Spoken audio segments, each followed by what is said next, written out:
कथा, पुरुषार्थ कथा, सुनो सुनो सिद्धार्थ कथा।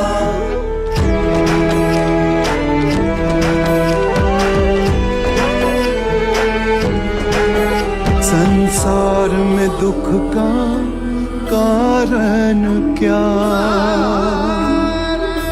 संताप शोक का निवारण क्या। संसार में दुख का कारण क्या, संताप शोक का निवारण क्या। इस खोज में सब कुछ त्याग दिया, हर वैभव से वैराग लिया। वो सृष्टि से संयुक्त हुए, सिद्धार्थ से गौतम बुद्ध हुए।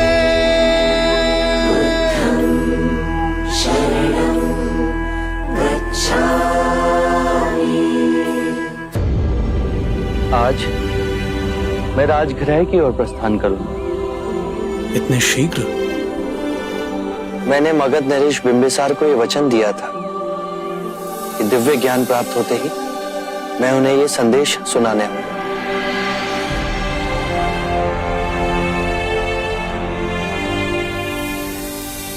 इतनी भीड़ क्यों है? यश के भिक्षु होने के बाद अब उसके मित्रों ने भी प्रण लिया है कि वे भी भिक्षु बनेंगे। विशाल नदी की एक अकेली धार बन मैं बह चला था। अब कितनी अनेक धाराएं इस प्रवाह में जुड़ती जा रही हैं। यदि ये स्वेच्छा से भिक्षु बनना चाहते हैं तो आप मेरे प्रथम शिष्य इन्हें ज्ञान दें। पर आचरण सहित आप हमें बताइए।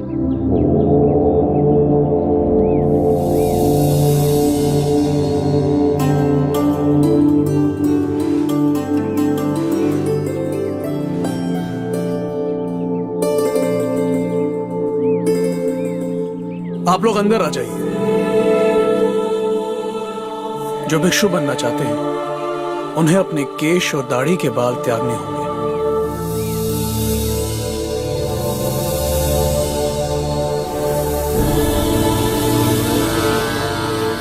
आप गेरुआ वस्त्र धारण करेंगे। आप अपना वस्त्र ऐसे लपेटेंगे कि आपका दाहिना कंधा खुला रहे।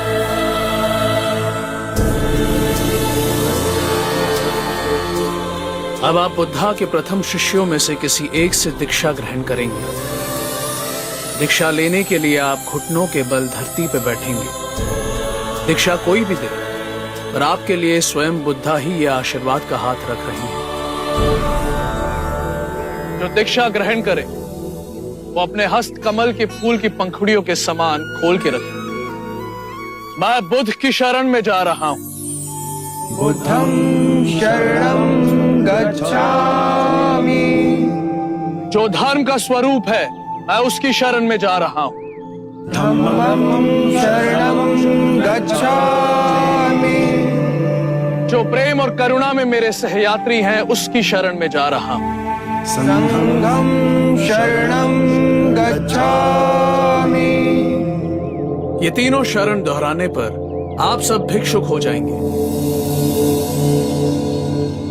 आप इस चेतना की नदी के अंग हो गए जो सामंजस्य और जागरूकता से जीवन बिताने का प्रण लेती है।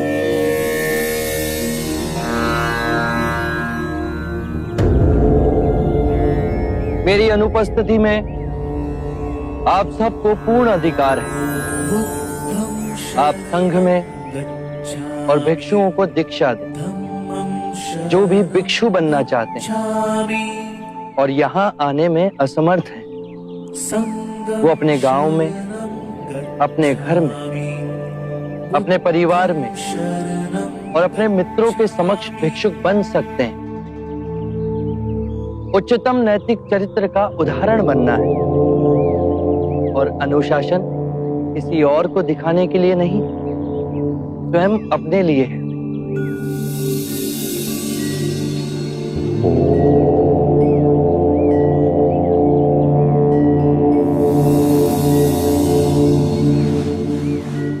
मेरे प्रिय भिक्षु, आज हमने एक भारी बीड़ा उठाया है।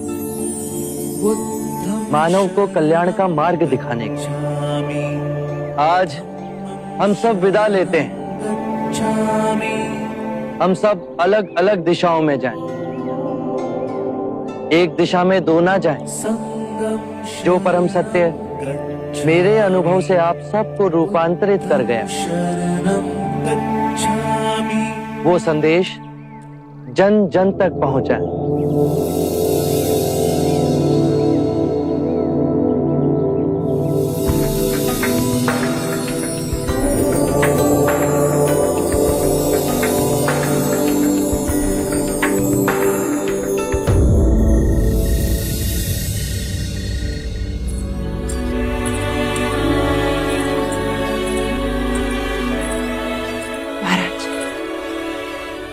इतनी रात्रि हो गई, नंद अभी तक नहीं आया। अभी तक नहीं लौटा? इसके पश्चात वो अकेले कहीं नहीं जाएगा। जब भी जाएगा रक्षक उसके साथ होंगे। एक पुत्र खो चुका हूं अब।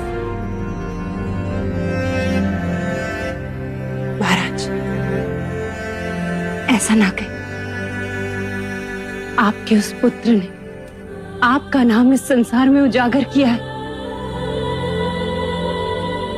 हाँ, दिया बनकर परिवार में थोड़ा प्रकाश फैला, परंतु उसने संपूर्ण विश्व में प्रकाश फैला दिया। अब यह दूसरा पुत्र कुछ करे तो एक बार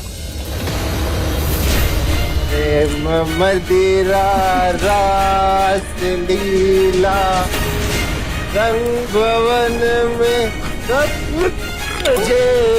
नहीं,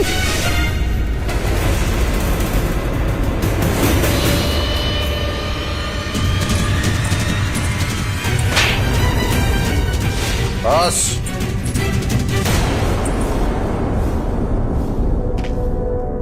तुम उसे कहाँ ले गए थे? गणिकाओं के पास रंग भवन में महाराज। रंग महल जाने की उम्र है तेरी? नहीं माँ, अभी बालक है, ना समझ है। इसके दोषी हैं तो ज्येष्ठ देवदत्त। उनकी संगत में ये बालक भी भटक गया। किस मापदंड से आप मुझे बुरा कह रही हैं यशोधरा देवी? महाराज, मैंने किसी को भी उसकी इच्छा के विरुद्ध कुछ नहीं करवाया। हाँ महाराज, मैं वहां अपनी इच्छा से ही गया था। और हाँ, मैं इतना बड़ा हो गया हूँ कि अपना बुरा भला समझ सकूं। अच्छा, अब तू इतना बड़ा हो गया है? हाँ, मैं इतना बड़ा हो गया हूँ कि ये समझ सकूं कि आपने हमेशा ज्येष्ठ सिद्धार्थ को मुझसे कहीं अधिक प्रेम किया। महाराज, आप नंद को रंग भवन जाने से कैसे रोक सकते हैं, जबकि रंग भवन का निर्माण आपने स्वयं करवाया सिद्धार्थ के लिए। आप ही चाहते थे कि सिद्धार्थ अपना समय गणिकाओं के साथ व्यतीत करे, अमोद प्रमोद करे। अब तो यदि सिद्धार्थ का छोटा भाई चला गया तो इसमें कौन सा तूफान आ गया? देवदत्त, अपनी जीवा को संभालो। कुछ ऐसा ना कहो जो। यशोधरा देवी, मैं कहूंगा ये बेचारा नंद हमेशा इसके साथ सौतेला व्यवहार किया जाए।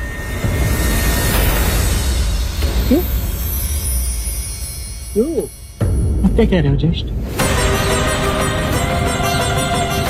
ज्येष्ठ सिद्धार्थ रंग महल में जाए तो वो आनंद की बात, और मैं जाऊं तो ये ऐसा दुर्व्यवहार। पूरा बचपन मुझे अपने माता पिता का प्यार न मिला, क्योंकि उनकी सारी आशाएं, सारा ध्यान केवल ज्येष्ठ सिद्धार्थ पर ही केंद्रित था। बचपन तो खो दिया, पर अब तो आप सब मुझे जीने दीजिए।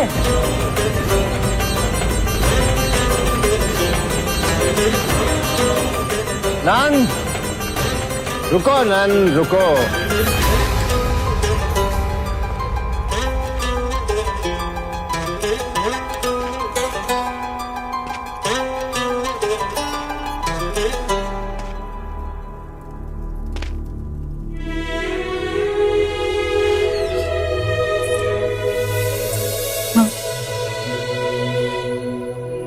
नंद मन का सरल है, यदि उसे उल्टी पट्टी पढ़ाई है उस चालाक देवदत्त ने, पर वो शब्द जिससे उसने अपने माता पिता का कलेजा फेरा, वो तो उसी के थे ना। एक पिता का धर्म निभाया,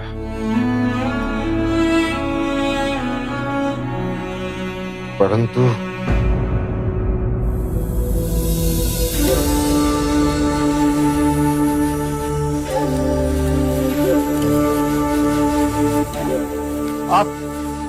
आप इस ओर से आ रहे हैं मुनिवर? इस ओर से आपने इसी लड़की को भागते देखा है? नहीं तो क्यों? डायन है। कल रात उसने मदिरा पिला हम तीनों को बेइज्जत कर दिया। सुबह जब आंख खुली तो देखा हमारा सारा धन लूट के ले गई बिना कारण। मुनिवर, हम उसे आनंद प्रमोद के लिए वाराणसी ले जा रहे थे। उसने आप सबका बोझ कम कर दिया, पर आप अब तक उसका बोझ उठाए घूम रहे हैं। आप हमारा उपहास कर रहे हैं। उस लड़की से कहीं अधिक चिंतित हम अपने मूल्यवान आभूषणों के लिए हैं। जो लुट गया वो मिलेगा तो नहीं। अरे इतना धन था कि आपने कभी देखा भी नहीं होगा। सच तो यह है कि उस नारे के पीछे हम मतवाले हो गए। उसके सौंदर्य ने हमें लूट लिया, अन्यथा ऐसा कदापि ना होता। वो तो आप सबको अब भी लूट रही है। धन उसने तुम्हारे बीते काल में चुराया, पर वो तुम्हारा वर्तमान भी लूट रही है। एक बात बताइए, क्या वो लड़की इस समय तुम्हारे लिए इतनी व्यथित है जितने कि तुम इस समय उसके लिए व्यथित हो? भला वो क्यों व्यथित होगी? तो फिर आप क्यों व्यथित हो रहे हो? जो लुटा वो भूतकाल में लुटा, उसे पकड़कर जो दंड दोगे वो भविष्य काल में होगा। तुम्हारा वर्तमान अभी इसी क्षण तुम्हारे साथ है। भूतकाल का बोझा उठा उस भविष्य को बदलने का प्रयत्न कर रहे हो जो अनिश्चित है, और खो रहे हो अपना वर्तमान। बात तो ये सच है। यदि हम इसी क्षण में जिए तो तुम स्वयं को खोज सकोगे, ये समझ सकोगे कि जो तुम्हें दुख दे रहा है वो क्या है। क्या आप अपने आप को जान पाए? और अपने आप को जानने से क्या होगा? अपनी ये बांसुरी दो मित्र। सन्यासी बांसुरी बजाएगा।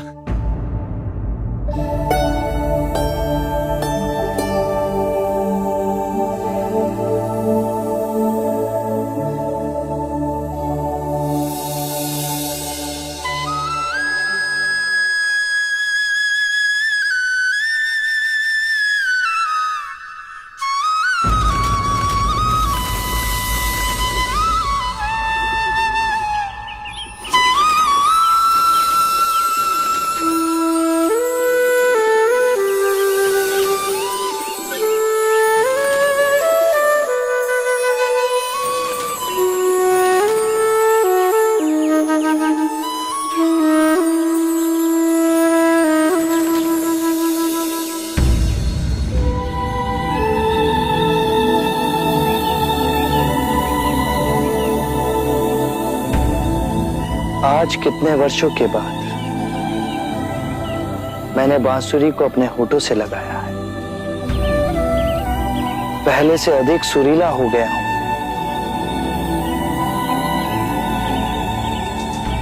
मैंने जान लिया है स्वयं को। यदि तुम बांसुरी मधुर बजाना चाहते हो तो बांसुरी पर इतना ध्यान केंद्रित मत करना जितना अपने वास्तविक सार को पहचानने पर।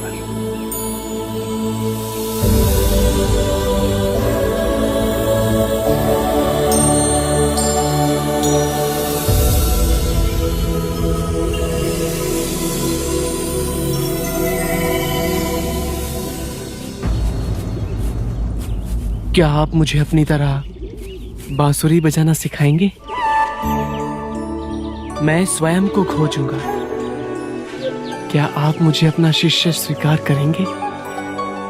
पर मैं तुम्हारा अहंकार लूट लूंगा।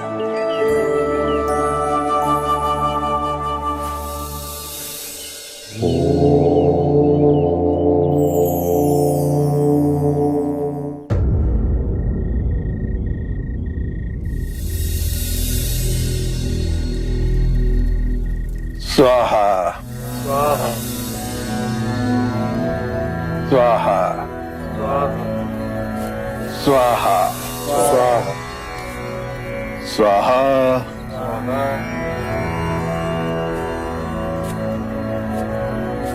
स्वाहा स्वाहा।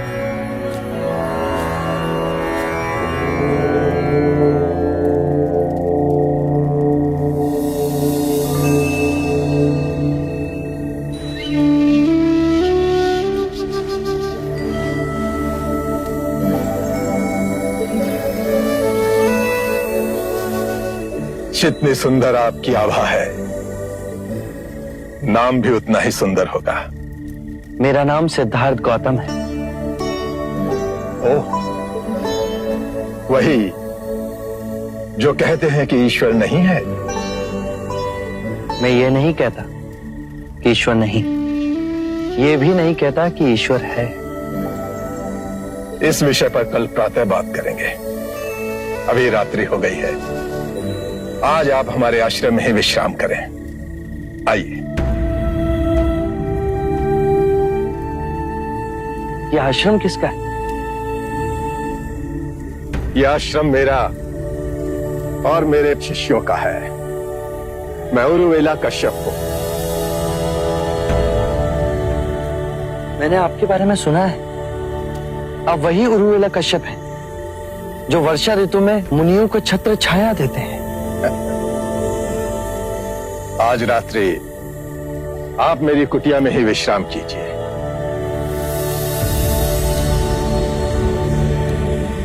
ये लीजिए। मैं पूर्ण ध्यान में बैठ उसके पश्चात ही विश्राम करता हूं। यदि आपकी आज्ञा हो तो मैं इस कुटिया में रात्रि बिता लूं। गुरुजी, वहां एक विषैला सर्प घुसा हुआ है, बाहर नहीं निकल रहा। यदि उसने आपको डस लिया तो? आप निश्चिंत रहें, मैं वहीं विश्राम करूंगा।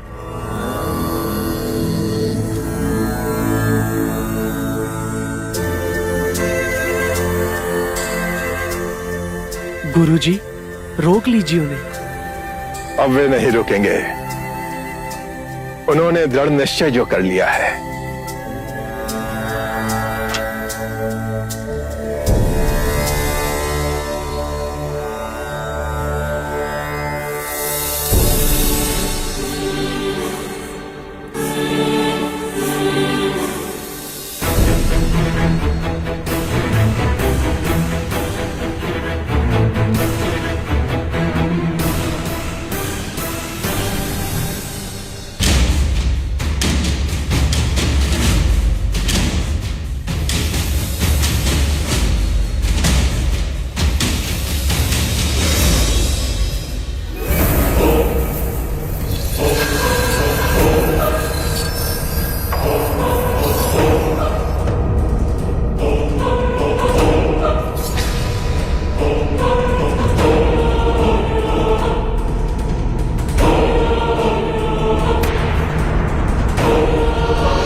मित्र, आप कृपा कर वन की ओर जाएं। ये स्थान आपके लिए असुरक्षित हो गया है। आप कुछ ना करें, तब भी लोग डरकर आप पर वार करेंगे। यहाँ आपके जीवन को संकट है।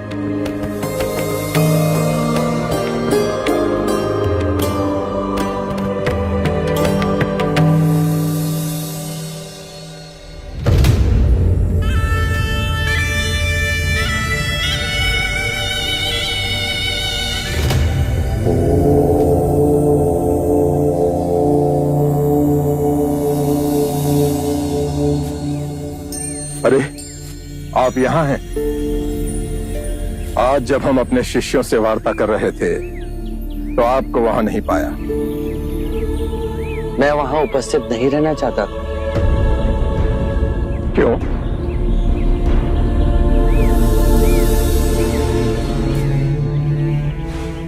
आप अपने शिष्यों को संबोधित कर रहे थे।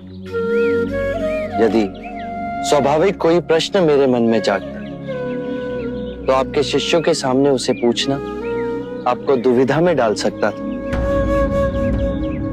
परंतु यहाँ तो एकांत है। अब हम वार्ता कर सकते हैं। कृपा करें, आप दुख के संबंध में कुछ कह रहे थे। क्या आप ये मानते हैं कि दुख सत्य है? क्या आप ये भी मानते हैं कि दुख के कारण भी है? हाँ। यदि कारण है तो दुख तो रहेगा, और यदि कारण ही समाप्त हो जाए तो दुख भी लुप्त हो जाएगा, जैसे सूर्य के प्रकाश से अंधेरा। आप सुनी सुनाई बातें नहीं कहते, अपने गहन अनुभव के आधार पर कहते हैं। आप धर्म और सिद्धांत की नहीं, देखी हुई बातें कहते हैं। आपने कहा कि मुक्ति का मार्ग है अपने विवेक को जगाना और गूढ़ ध्यान में लिप्त हो जाना, जिससे मनुष्य स्वयं को और इस संसार को भली भांति समझ सकता है। परंतु एक प्रश्न है, ये जो सारी विधियां हैं, रीतियां हैं, पूजा पाठ हैं, क्या ये सब व्यर्थ है?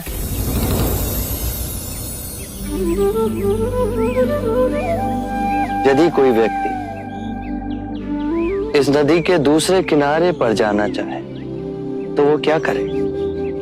यदि जल गहरा नहीं है तो वो चलकर जा सकता है, और यदि जल गहरा है तो वो नाव की सहायता से जा सकता है या स्वयं तैरकर जा सकता है। यदि वो चलना ना चाहे और ना ही तैरने को तैयार हो और ना ही नाव ले जाने को तैयार, और वो कहे कि मैं प्रार्थना करता हूं इस नदी का दूसरा किनारा स्वयं चलकर मेरे पास आ जाए, तब तो ऐसे व्यक्ति को मूर्ख कहेंगे, महामूर्ख। इसी प्रकार यदि व्यक्ति अज्ञान और भ्रांति को अपने विवेक से मिटाएगा नहीं तो परम आनंद और मुक्ति के दूसरे छोर पे कैसे पहुंच पाएगा? चाहे वो पूजा करे या अनुष्ठान या व्रत करे या किसी नीति पर चले, वो इस किनारे ही रहेगा। हमने सारे शास्त्रों को पढ़ा, उन पर व्याख्या की, परंतु जीवन के इतने जटिल सत्य को इतनी सरलता से किसी ने नहीं समझाया, किसी ने नहीं समझाया। आप इस भटकती मानवता को परम ज्ञान का मार्ग दिखाएंगे। आप करुणा के सागर हो। हे बुद्ध, आप हमें अपना अनुयायी स्वीकार करें। बुद्धं शरणं गच्छामि, धम्मं शरणं गच्छामि।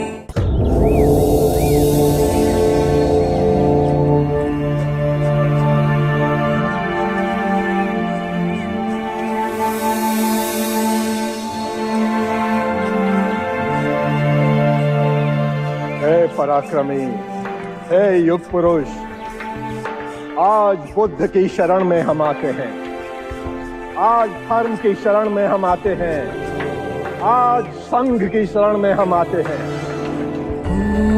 समय की गहरी नदी में इन दीन दुखियों और भटकती आत्माओं के आप ही नाविक हो। घोर अनर्थ हो रहा है गुरुवर्य, घोर अनर्थ।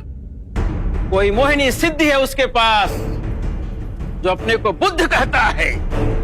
इतना अहंकारी, स्वयं को बुद्ध घोषित कर रहा है। उसके जादू मंत्र को देखिए। उर्मिला कश्यप और उसके दोनों भाई अपने शिष्यों के साथ उस पाखंडी के संघ में शामिल हो गए।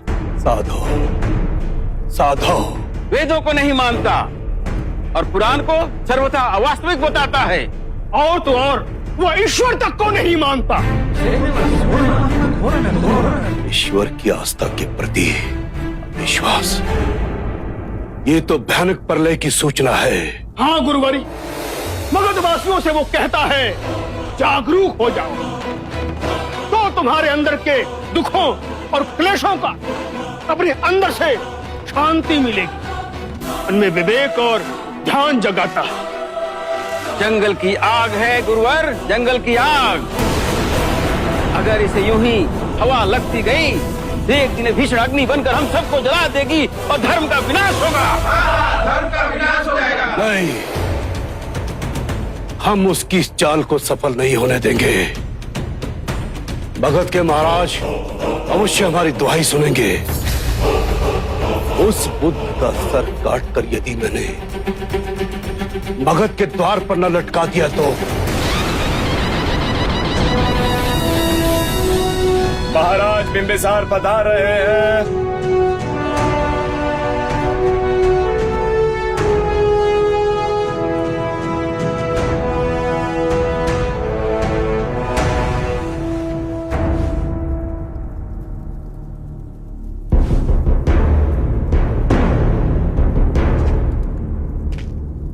महाराज, एक आंधी आपके विरुद्ध भयानक रूप ले रही है। एक व्यक्ति हमारे धर्म और हमारे सामाजिक ढांचे को हिला रहा है। कौन है वो? क्या परिचय है उसका? एक ढोंगी जो ना तो ईश्वर को मानता है और ना ही किसी धर्म। मगधवासियों को बहला फुसलाकर उन्हें अपना अनुयायी बना रहा है। कोई नई विचारधारा का जनक होगा। ऐसे कितने आए और कितने चले गए। शासन का प्रवाह ऐसे छोटे मोटे बवंडरों को अपने आप में समा ही लेता है। महाराज, ये कोई साधारण बवंडर नहीं है। राजनीति शासक जिस संरचना के साथ चलता है, आज वो उसी को चुनौती दे रहा है। ये किसी गहरी क्रांति का संकेत है। यदि उसका शीश उठ रहा है तो उसका शीश अवश्य कटेगा। क्या नाम है उसका? क्षमा चाहता हूं महाराज, आपके मित्र राजगृह पधार रहे हैं अपने अनुयायियों के साथ। सिद्धार्थ गौतम है। महाराज, महाराज आप अपने बहुमूल्य समय को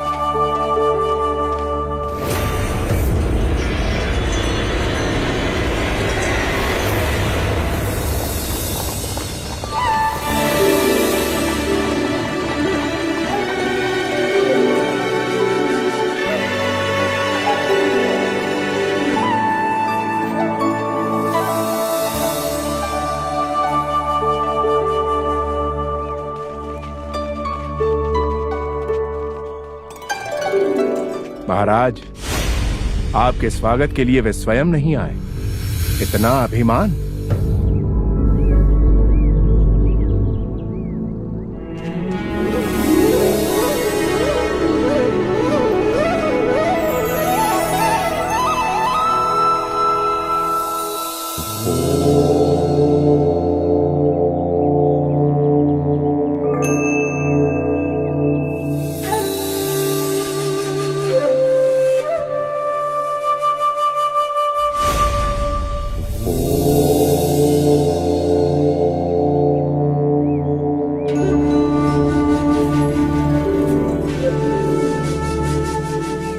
अपने दिए वचन को निभाने मैं आप तक पहुंच गया मगध नरेश।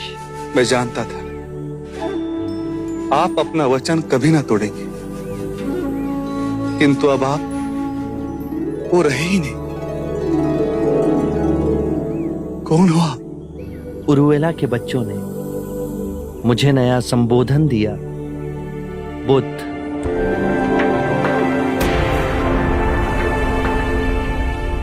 अति श्रेष्ठ। बुद्ध बुद्ध बुद्ध बुद्ध बुद्ध बुद्ध। मैं भी अब आपको बुद्ध ही कहूंगा। सिद्धार्थ से बुद्ध का परिवर्तन अद्भुत है। आपका आभामंडल, आपसे झरता शांति का झरना, आपका अभूतपूर्ण सौंदर्य इस बात की हुंकार दे रहा है कि आप उस परम ज्ञान को उपलब्ध हो चुके हो। और मैं चक्रवर्ती राजा होने के बाद भी निम्न ही रह गया। ये ऊंचता नीचता का विचार ही असत्य है। पहले क्षण आपने मुझे अपनी बुद्धि से देखा, इसीलिए आपको हमारे बीच अंतर का विचार आया। उसके बाद आपने मुझे अपने मन की आंखों से देखा। वहां आपकी चेतना विभाजित ना हो सकी। क्या अंतर है आप में और मुझ में? एक ज्ञानी अज्ञानी से पूछ रहा है कि क्या अंतर है उसमें और मुझ में। पृथ्वी और स्वर्ग में क्या अंतर है? पृथ्वी तुम्हारी जड़ें हैं और स्वर्ग तुम्हारी फैलती हुई ऊर्जा। बुद्धि की चालाकी देखो, फिर वो दो हिस्सों में विभाजित कर रही है। आप धार्मिक हो या नैतिक? नैतिकता और धर्म अलग है। हाँ, नैतिकता स्वर्ग का प्रलोभन देती है, नरक से डराती है, दो हिस्सों में बांटती है। धर्म ऐसा नहीं करता। तो फिर धर्म क्या है? परम ज्ञान क्या है? केवल अनुभूति। स्वयं को जानो, स्वयं को पहचानो। कोई विचार नहीं, कोई जिज्ञासा नहीं, केवल अनुभव। स्वयं को मध्य में केंद्रित रखो, विरोधों से ऊपर उठो। और जब तुम्हें ये अनुभव होगा तो विभाजित कर देखने के बाद स्वयं गिर जाएगी, जैसे पतझड़ में वृक्ष से पत्ते सूखकर स्वयं गिर जाते हैं। मैं भी इस परम अनुभव को उपलब्ध हो सकता हूँ? अवश्य। हम सब में वही चेतना की नदी है जो सूरज, चंद्रमा, सितारे, आकाश गंगाओं में बहती। परम ज्ञान का द्वार हम सब के भीतर है।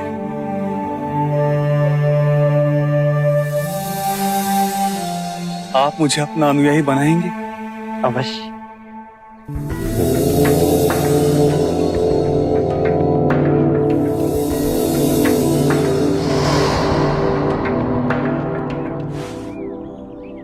मुझ पर 1 रुपया और कर दीजिए। आने वाली पूर्णिमा आप और आपके सारे भिक्षुक मेरे साथ भोजन के लिए सादर आमंत्रित हैं।